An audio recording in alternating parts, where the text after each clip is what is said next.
Many of you already use some of the finest marketing and sales intelligence that's available in the world through industrial info resources.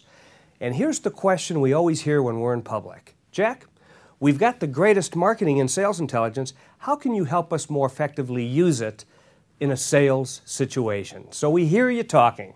Hi, I'm Jack Workenthien, CEO and founder of NextStep Solutions. We're celebrating our 13th year of being an industrial sales training and advisory company. We've trained industrial companies all over the world.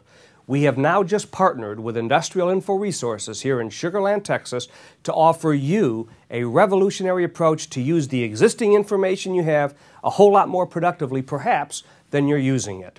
What I'd like to do over the next few minutes is roll out a summary of what the relationship selling process.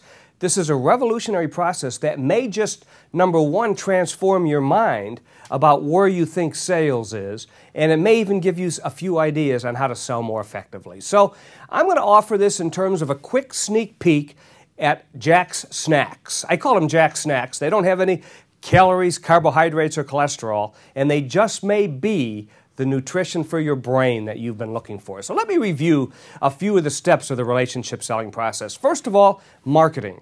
That's what you're doing now. That's when you're out in public.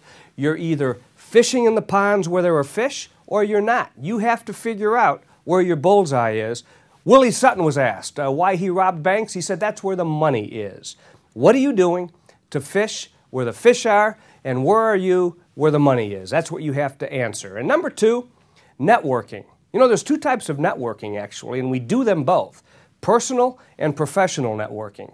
It's all about meeting people, and really that's the beginning of the sales process. The sale is really a relationship. It's not a transaction. You should be out there making friends, and then we'll help you turn those friends into sales candidates and customers beyond there. Once you have a contact, and once you start communicating, we're going to teach you the two ways to more effectively communicate using a telephone or face-to-face communications. Did you realize that when you talk on the phone, 80% of the message is how you sound and only 20% is what you say? We're going to help you focus there. When you're face-to-face, more than half the message is based on how you look. Another 38% is how you sound and only 7% is what you say. So we're going to focus on teaching you communication skills. Then there's qualifying. You have people that you can be talking to all day. Don't you want to know that they're qualified and interested candidates for your services? We're going to teach you the qualification process. Next, where you're going to invest most of the time in your sales efforts is what we call discovering. Discovering is not about telling, and it's even not about selling. It's about asking questions and listening to the answers. And we're going to teach you that because you know what? If you're a doctor of sales, you should not be prescribing until you diagnose. We're then going to go to matching. Matching actually is the most important part of your sales process. You're going to match your unique value proposition with the dominant buying motive that you discovered from your candidates a few minutes ago. If you can match your value to their motive, you know what typically emerges? Is a sale. But sometimes, before you get to the sale, you're going to have to invest a little time in resolving concerns. We're going to teach you the difference between a stall and an objection. You know, the key in sales is converting stalls into objections and then overcoming them. No matter how good you are at sales, no one has ever been able to overcome a stall.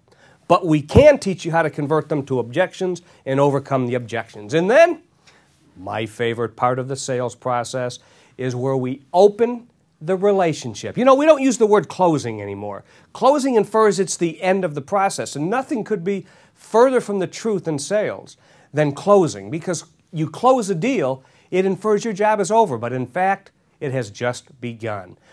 We're going to teach you how to open more relationships. Once you do that, your challenge changes to more of a growing and retaining customers instead of finding new ones. And you do that by reminding them of the value that you deliver to them every day on the phone, face-to-face, via the internet.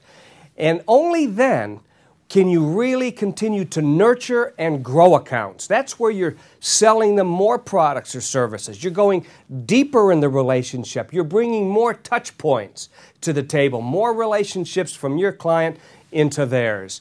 And finally, once you have a happy customer, they become crusaders of yours, and then your job is to help them learn how to bring their centers of influence to you so that they can influence buyers down the road for you.